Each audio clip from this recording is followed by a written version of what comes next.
paskatinti bendrabučių gyventojų susidomėjimą apskritai žaliosiomis idėjomis ir siekiant paskatinti juos susimastyti apie rūšiavimą, išteklių taupymą, bendrabučiuose buvo sugalvota organizuoti tokią KTU žaliausio bendrabučio akciją, kuri vyksta nuo lapkričio mėnesio šių metų iki kitų metų gegužės mėnesio. Akcijos metu bus renkamas žaliausias bendrabutis, kuomet bus vertinama sunaudotas elektros energijos kiekis, vanduo, toliau šiukšlių rūšiavimo, video vyks konkursas ir fotokonkursas, kuomet gyventojai gali siųsti nuotraukas ir įrodyti, kad jų bendrabutis tikrai yra žaliausias. KTU Žaliasis universitetas tai yra mūsų studentų sugalvota iniciatyva ir akcija. Labai džiaugiamės, jog universitetas tai puoselėja ir mes esame viso to dalis. KTU Žaliajam universitetui labai svarbu vaidmenį vaidina studentai. Prieš metus ši akcija prasidėjo universitete rūšiavimų šiukšlių.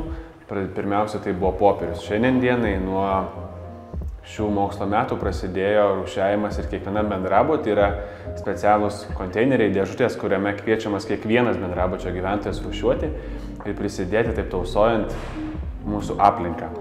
Taip pat Žaliajam universitete turime ateities tikslų, kurie susieti su kitų atliekų rūšiavimu. Jau dabar pradėtas yra elektronikos atliekų rūšiavimas, taip pat planuojama ir bioskaidžių atliekų rūšiavimas bei kitų atliekų, kurios mūsų universitete pasitaiko ir jos gali būti perrūšiuojamos arba perdirbtos. Kaip ketvirto bendrabučio pirmininkė, tai turiu skatinti ir savo gyventojus.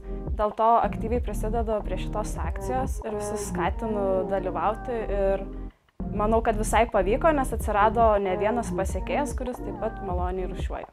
Visi, kurie rūšiuoja, gali daugiau pabendrauti ir tos bendros veiklos vis dėlto sujungia žmonės. Pradėjau nuo tada, kai atsirado čia tie konteineriai, atsirado kur dėti rūšiuoti dažniausiai. Prieš tai nelabai šiaip tai pagalvodom, nei aš, nei šiaip su kambariokais. Vienas kambariokas labiau dar ne aš iš tikrųjų ragindavau rūšiuoti, bet nebuvo kur. Tai kai atsirado jis ypač mūsų susiragino, tai ir mane įkalbėjo. O rūšiuoju tai šiaip dėl to buvau skaitęs, kad vis tiek perdirbamos šiukšlės yra dažniau panaudojamos.